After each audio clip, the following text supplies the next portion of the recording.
In the grand halls of the Ottoman Empire, behind the towering walls of Topkapi Palace and the golden silence of the imperial courts, history tells tales of sultans and viziers, of queens and harems, of conquests that shaped continents. But what it rarely whispers are the stories of the forgotten, the invisible threads of power held not by swords, but by silken bonds, not by generals, but by boys. Boys who never asked to be there. Boys who became shadows behind curtains, voices stifled in silk, and lives trapped behind gilded doors. This is where the tale begins, not with the empire's glory, but with the hidden world of the harem. And no, not the one filled with beautiful women, but the one rarely spoken of, the one that held young males, stolen, trained, and offered as silent tribute to absolute power. To most of the world, the term harem conjures images of opulence and exotic beauty. Women in flowing garments, reclining on cushions, sipping sherbet, and waiting for the sultan's attention. But the reality was far more complex and infinitely darker. For while the women's section of the harem was vast, intricate, and governed by a strict hierarchy, there existed an even more secretive layer within, the world of male concubines. These were not men in the traditional sense, nor boys in the innocent way we might imagine. They were often taken between the ages of 8 and 14, removed from their homelands, sometimes under the Devshirme system, other times bought through the trans-Mediterranean slave networks, and brought into a world where their value lay not in who they were, but in how they looked, how they obeyed, and how well they could please. As they passed through the ornate gates of Topkapi, or the shadowed corridors of regional palaces across the empire, these young males were stripped of everything: their names, their languages, their gods. They were not guests of the empire, they were its property, renamed in Turkish or Persian, often with poetic meanings that erased their pasts. Mer for sun, Ru for soul, Zahir for appearance. They were recast into a role that served only one purpose: submission to the court's desires. They were placed under the care of harem eunuchs, other slaves, many of whom had undergone the same brutal transformations years before, and were instructed in everything from etiquette and calligraphy to silence, stillness, and the art of being invisible. These boys weren't simply being raised in palace luxury. They were being conditioned. Every gesture, every movement, every glance had meaning. They were taught to walk lightly, speak softly, never look directly into the eyes of power unless summoned.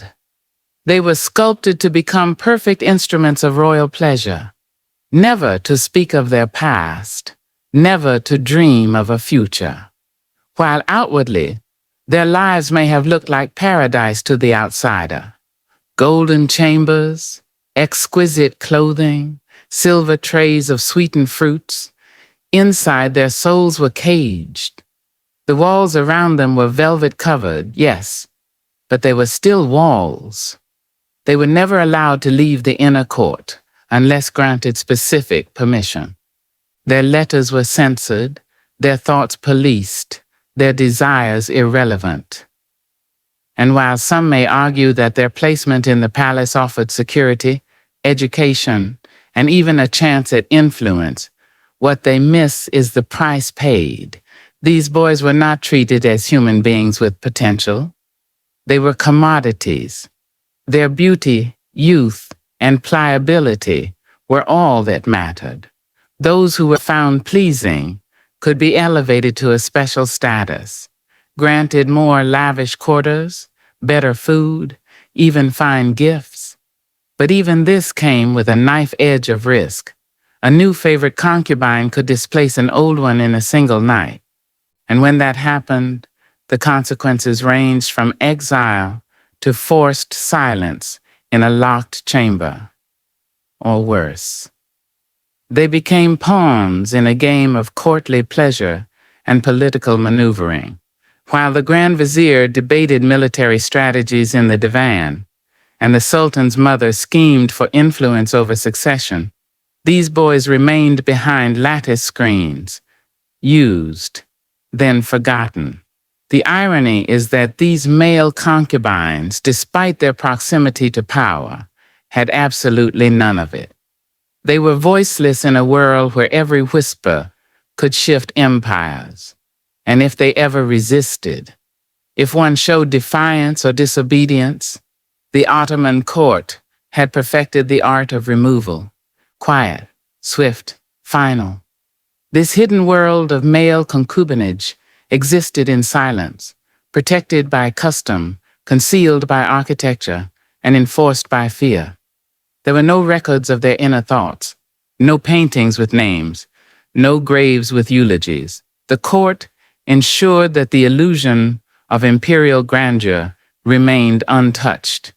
For every triumphant portrait of a sultan's majesty, there were dozens of unseen faces behind the curtain, boys who once belonged to someone else, and then belonged to no one, not even themselves. And this was only the beginning, because before they were molded, they had to be taken. Before they became concubines, they had to be broken. They did not arrive in Topkapi Palace by accident. The journey into the gilded cage of the Ottoman Harem did not begin in silk-draped rooms or behind ornate screens. It began in the mud-soaked villages of the Balkans, the forests of Albania, the valleys of Georgia, and the coastal towns along the Aegean.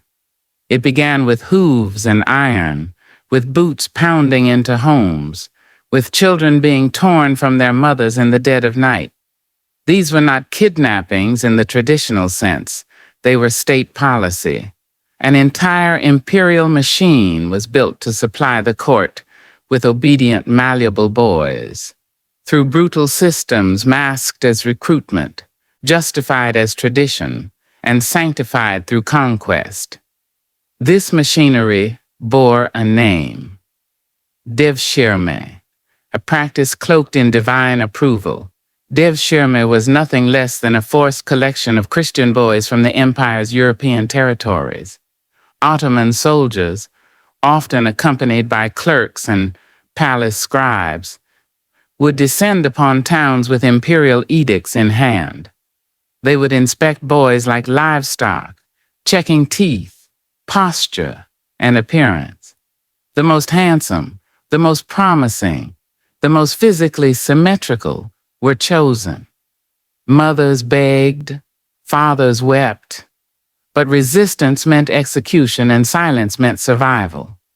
Once selected, the child was now the Sultan's property, a gift of flesh offered to the empire under the guise of glory and civilization.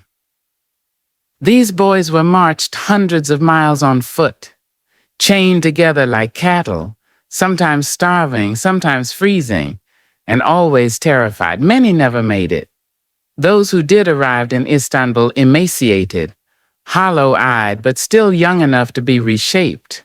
For the boys not gathered through devshirme, there was another path, equally cruel and equally efficient, the slave markets of the Mediterranean. From the coasts of North Africa to the war-torn shores of Eastern Europe, traders hunted and sold boys with the right look. Light skin was prized, symmetrical features, delicate builds, and youthful innocence drove up prices.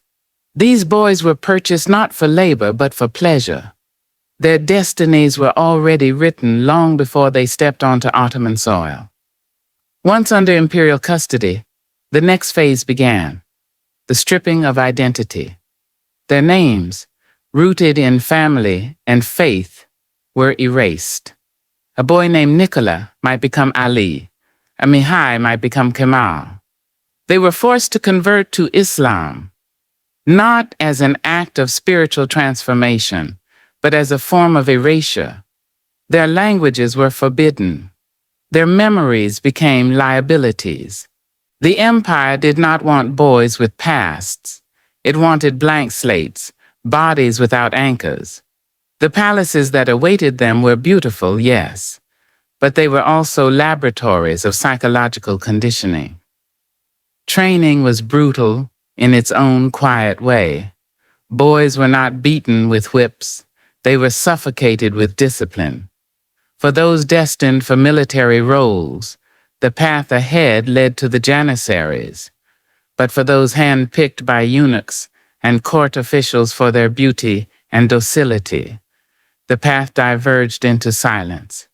These were the ones selected for the inner court, the harem's invisible wing, the male concubines in waiting. They were dressed in fine linens but stripped of all autonomy. They were taught to speak only when addressed, to walk like they floated, to serve tea with elegance, to smile without showing teeth. Even laughter was rehearsed. But beneath the etiquette and training was a slow, careful process of breaking. Boys were watched at all hours. A single expression of grief or rebellion could mean their removal. They were not beaten into obedience. They were molded, bent inch by inch, day by day, until nothing remained of who they were. They were told this was honor, that they were chosen, that they would serve the sultan, the shadow of God on earth. But deep inside, many of them knew they weren't chosen. They were taken. Among them, friendships bloomed and withered quickly. Some tried to hold on to scraps of their mother tongues in hushed whispers at night. Others broke entirely, forgetting the faces of their own parents. The few who resisted were made examples of, sent to labor camps, locked away in the dungeons of the old palace, or quietly disposed of by eunuchs, whose silence was as polished as their blades. Fear was constant. Trust was dangerous, and survival often meant surrendering not just your name, but your very sense of self. Over time, these boys became the very thing the empire wanted, perfect ornaments of obedience. They stood behind curtains during state ceremonies, knelt quietly beside fountains when the sultan strolled through the gardens, poured wine at private banquets for viziers who never even looked them in the eye. And when the sultan finally chose one, just one, to enter his bedchamber, all others were expected to smile, bow, and wait, because even desire in the palace had a hierarchy. By the time they reached maturity, most had been entirely transformed, but they were not adults in the way we understand. They were bodies carved by a system, puppets dressed in silk, waiting for commands. And yet, beneath the performance, the remnants of their stolen childhoods flickered. Faint memories of a father's voice, the taste of village bread, the prayer whispered in the wrong language at night, under breath, hidden from listening ears. Their journeys didn't end at the palace gate, they ended the moment they were taken. There was no gentle transformation awaiting the boys chosen for the innermost layers of the Ottoman court. No slow evolution from child to servant. Instead, there was a single brutal act that severed their bodies from the future, their souls from any last claim to manhood, and their lives from the possibility of escape. That act was castration. It was the gate they were forced to pass through if they were to serve closest to the imperial family, if they were to be trusted inside the sacred walls of the harem. But castration in the Ottoman Empire was not a clinical procedure, nor a regulated rite. It was a dangerous underground and often fatal mutilation carried out in hidden corners of the empire where blood ran freely and screams were muffled by desert winds or market noise. For those selected, there was no consent, only silence. Most of the boys who ended up as eunuchs had been captured far from the eyes of Istanbul, in the deserts of Sudan, in the mountains of Ethiopia, along the slaving routes through the Sahel and beyond. There existed a horrifying trade, not just in human lives, but in altered bodies. Young African boys were captured by tribal warlords or slave raiders, sold into caravans, and taken to castration camps operated by middlemen. The procedure was crude and barbaric. Some boys were only partially castrated, removal of the testicles. Others, more commonly, underwent full genital mutilation, everything cut away, the wound cauterized with hot sand or iron, and the child left to survive or die. Most didn't survive. For every 100 boys castrated, it's believed that more than 60 perished from infection or blood loss. But those who survived, those who endured that unimaginable pain, were considered purified, clean, suitable. Their suffering was seen as a necessary price to protect the sanctity of the Sultan's household. Because within the twisted logic of the empire, only a man stripped of his sexual capacity could be allowed near the women of the harem, or entrusted with the inner operations of the palace, where temptation had to be extinguished entirely. Yet many of these eunuchs were not assigned to female spaces. They were placed among the boys, among the other male concubines, and that's where the deepest, quietest atrocities began. Eunuchs were not merely guards or administrators, they were also enforcers, confidants, and at times abusers themselves. Men who had survived the cruelest initiation and now held power over others. Some served as intermediaries between the concubines and the sultan. Others supervised the physical and behavioral grooming of boys in the inner court. And many, many participated in the continued cycle of exploitation, where obedience was taught not only through commands, but through violation. These eunuchs, particularly the Kislar Agassi, the chief black eunuch, wielded immense power, often more than viziers or generals. He controlled access to the sultan's private world. He decided which boys would serve where, who would rise in the ranks, and who would be silenced forever. And beneath his command was an army of lesser eunuchs, each with access to the palace's deepest secrets. They saw every scandal. They knew every whispered preference of the royal court. They moved like shadows, dispensing discipline, comfort, and terror as needed.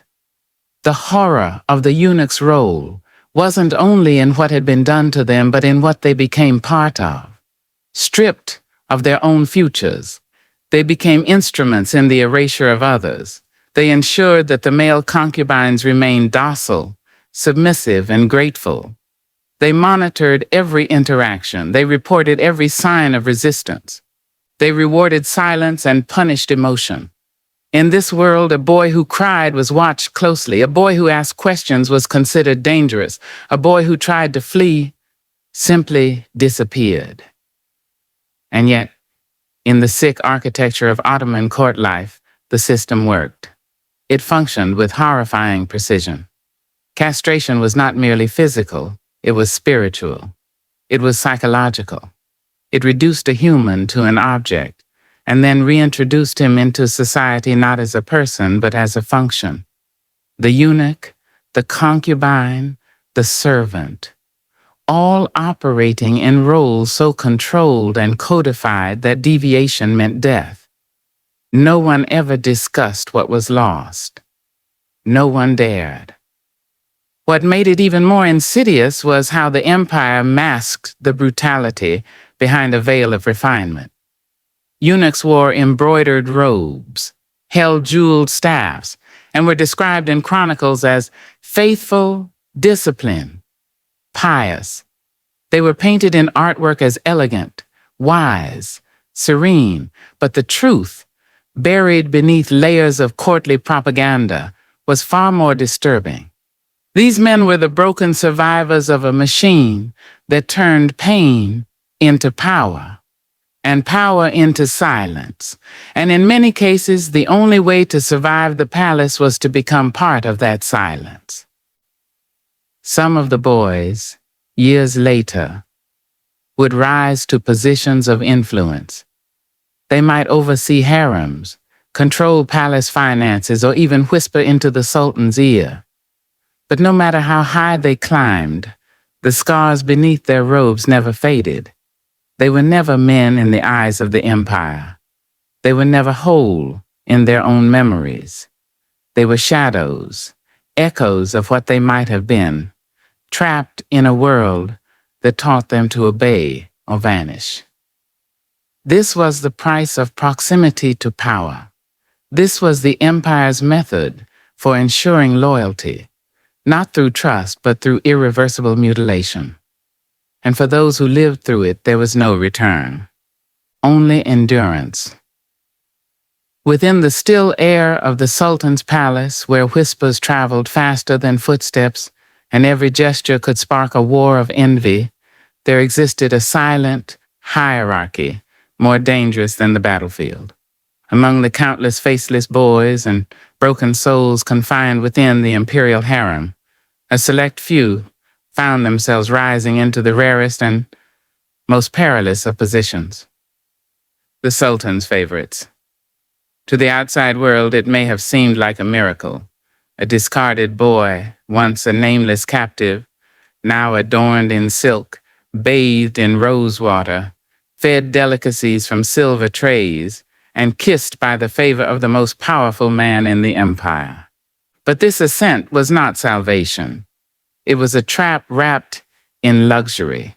Because once the Sultan noticed you, you no longer belonged to the shadows. But neither did you belong to yourself. You became his possession in the most intimate and inescapable way. The process of becoming a favorite was not democratic. It was not fair. It was not even predictable. It often began with nothing more than a glance, perhaps during a procession, a casual visit to the courtyard, a moment during a private performance when one concubine looked just a second too long into the Sultan's eyes. If he desired them, everything changed. That boy would be summoned, bathed by eunuchs, perfumed, and led to the Sultan's chamber. He would be told what to wear. He would be instructed on how to kneel, how to behave, what not to say. No one explained what was coming. No one asked if he was ready. There was no such thing as refusal. And once the Sultan had made his choice, the court responded like a living organism. The boy would be moved into better quarters. His meals would improve.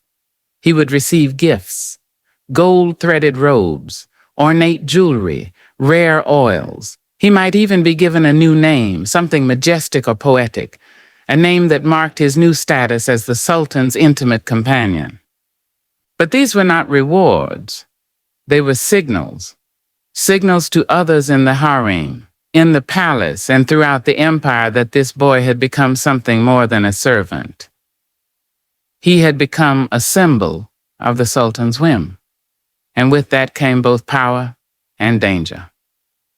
Because within the gilded walls of the imperial court, nothing inspired hatred quite like proximity to power. Other concubines, who had spent years perfecting their smiles and their stillness, would now turn their envy into quiet warfare. Some would attempt to discredit the favorite through whispers to eunuchs or gifts to palace scribes.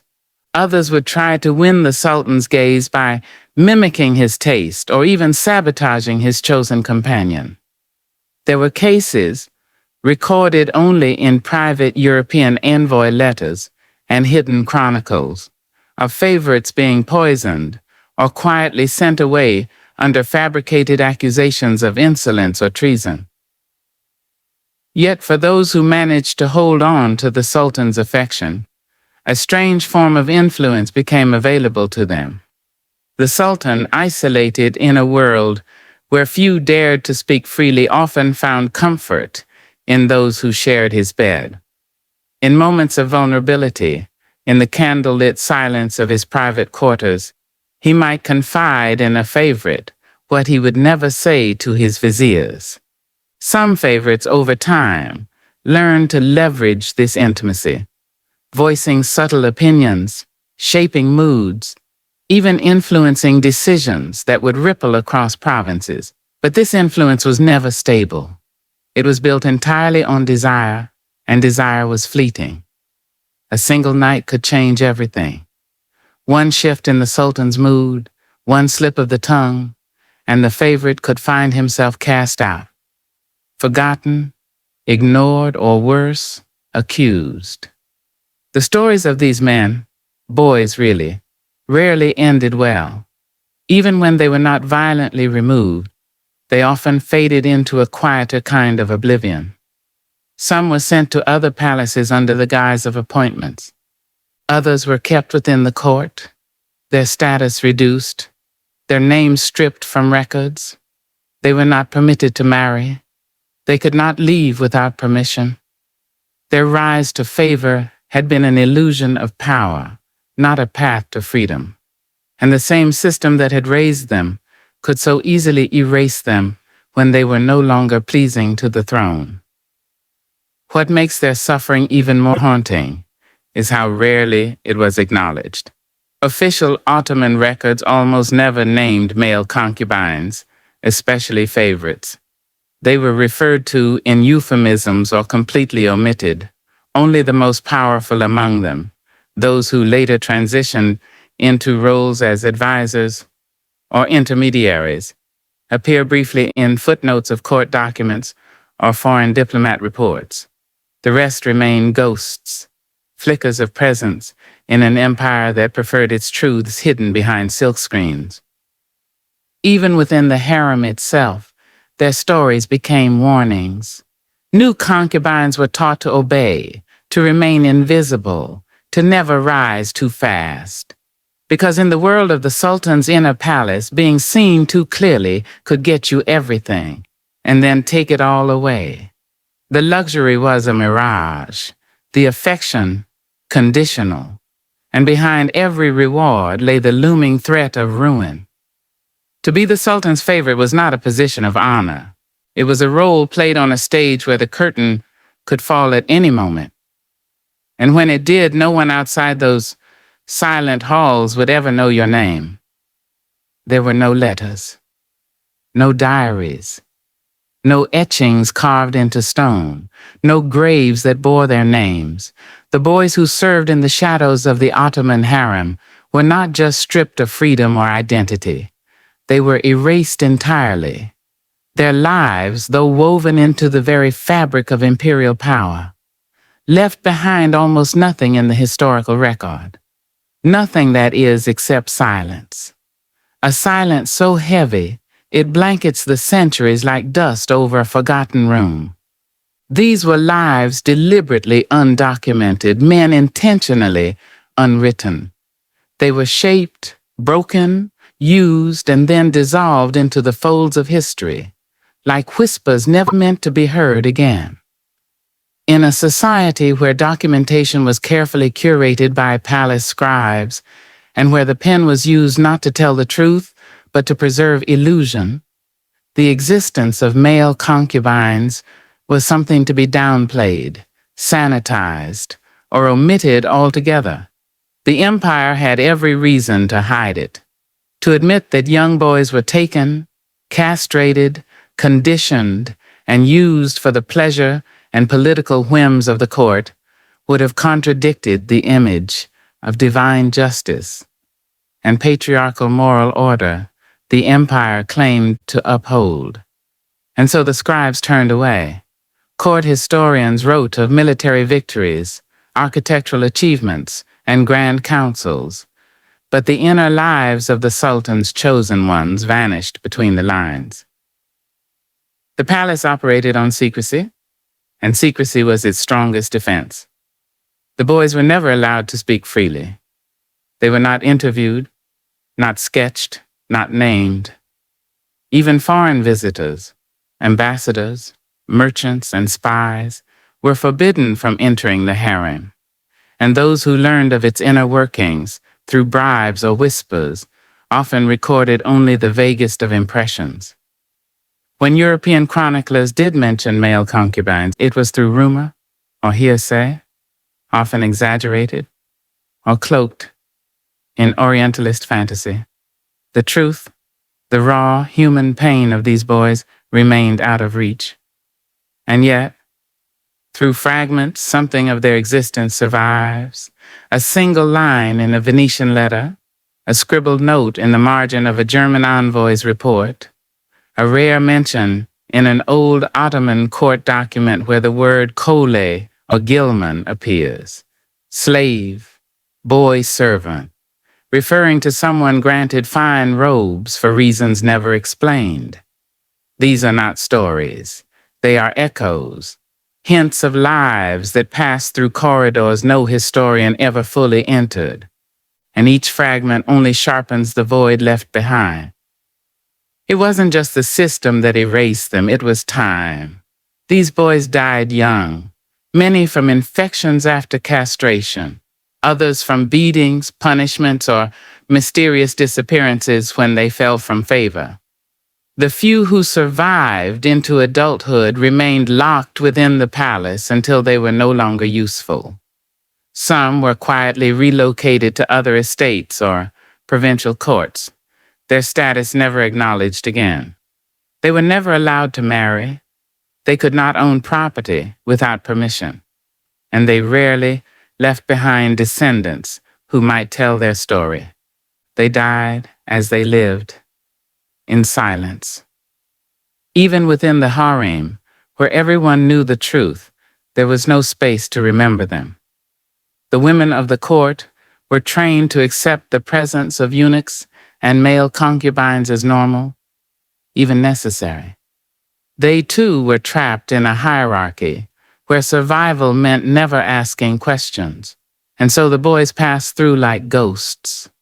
The ones who rose to prominence might be remembered in secret, behind veils of nostalgia, or buried in songs hummed by aging servants, but most were forgotten before they even vanished.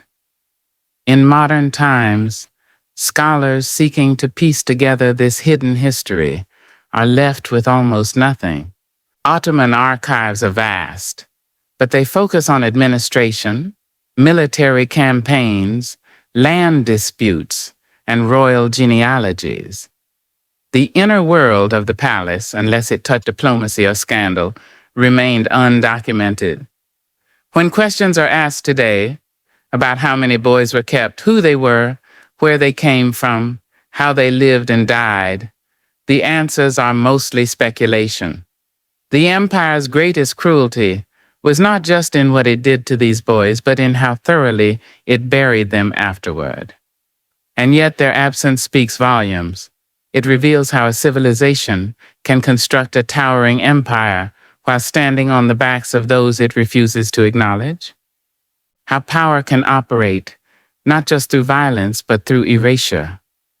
How the most vulnerable, those with no voice, no papers, no lineage, can serve at the heart of an empire and still be written out of its story. There is a haunting kind of mourning in trying to recover what was never preserved. To imagine the eyes of a boy who once stood behind a silk curtain, watching the world pass him by, knowing he would never be allowed to join it, to picture the quiet defiance of one who tried to remember his real name in secret, long after everyone around him had forgotten it, to feel even for a moment the weight of a life so deliberately unrecorded. And that is what remains, the weight, the void, the truth that thousands of these boys once lived and breathed and suffered under the golden domes of the palace, and now we do not even know how to mourn them properly. As the centuries turned and the Ottoman Empire began to lose the grip it once held over the world, the golden glow that had long surrounded the imperial palaces began to dim. It wasn't sudden. Empires do not fall all at once. They erode. They stagger, they adapt. But deep within the shifting walls of Istanbul, something profound was changing, not only in the armies or in the courts of politics, but in the hidden rooms behind the harem, where the lives of male concubines had once unfolded in silence. As the empire struggled to modernize in the face of European pressure, military defeats, and internal reform, the very machinery that had created and erased thousands of boys across generations began to shut down, quietly and without ceremony. And with its collapse, the final curtain fell on one of the empire's darkest, most secretive institutions. It began with the Tanzimat reforms of the mid-19th century, an imperial effort to westernize law, education, and governance. These reforms, driven by panic and necessity, began to loosen the rigid systems that had once governed everything from slavery to court appointments. European nations, increasingly vocal in their condemnation of Ottoman slavery, put immense pressure on the empire to dismantle the structures that enabled it. The harem system, particularly the male side of it, was an embarrassment. It didn't align with the new, clean image the empire wanted to present to its foreign allies. So one by one, the pillars of the concubine system were quietly removed. No formal proclamations, no apologies, just silence. The supply routes that had once funneled boys from North Africa, the Balkans, and the Caucasus into Istanbul were disrupted. Slave markets were gradually outlawed. Devshirme had already been abandoned a century earlier. But now, even the unofficial methods of acquisition, bribes, purchases, coerced gifts, were being shut down. The empire no longer had the stomach or the political strength to defend the existence of a system rooted in abduction, castration, and sexual exploitation. The boys stopped coming. The ones who remained aged in place, some reassigned to menial court duties, others simply fading away as if they'd never existed at all.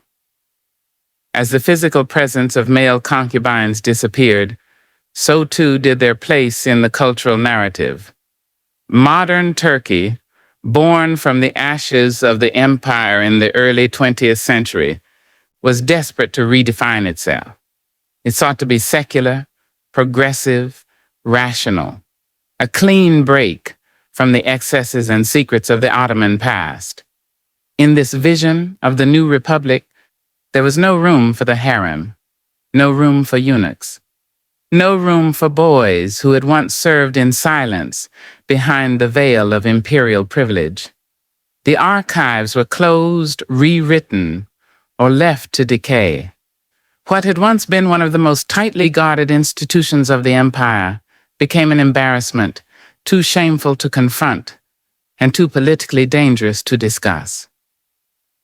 And so, the narrative was sanitized. When people spoke of the harem, they spoke only of women, of sultanas, of scheming mothers, of jealous rivals. The presence of boys was brushed aside, referred to only vaguely, if at all. The eunuchs, once among the most powerful figures in the palace, were reduced in the national memory to harmless servants. Schoolbooks mention court life in passing, painting it as exotic, romantic, sometimes humorous, but never cruel, never predatory, never real. This historical cleansing was not unique to Turkey. The world often struggles to preserve the stories of its victims, especially those whose suffering was veiled in sexual exploitation and powerlessness. And in the case of the male concubines, the erasure was almost complete. Without families to speak for them, without descendants to ask questions, without even proper records to challenge the official narrative, their memory drifted into the shadows where they had once lived. Museums avoided the topic, universities barely touched it, and most disturbingly, the public forgot that these boys ever existed at all. Today, we walk the courtyards of Topkapi Palace as tourists, admiring the architecture, the jewels, the robes of long-dead sultans. We take photos in the Hall of Eunuchs, barely reading the plaques. We gaze at the harem entrance, imagining intrigue and romance. But beneath the marble, the mosaic, the glittering chandeliers, lies the dust of forgotten boys, the ones who served without being seen, the ones who were destroyed by a system too powerful to resist and too ashamed to remember them. And still, even in this absence, their presence lingers, not in monuments or textbooks, but in the quiet questions that rise when one looks too closely at the ornate beauty of the palace and wonders who, exactly, paid the price for it. They were the empire's secret, its shame, its hidden foundation. And when the empire fell, it buried them along with its pride, not because their lives were unimportant, but because they were inconvenient, because they were too painful to remember and too damning to include in the story the world wanted to hear. But even the empire, with all its power, could not destroy every trace. And so the silence they were forced to live in has become the one thing they've left behind. It is in that silence that their story waits, unseen, unspoken, but never truly gone.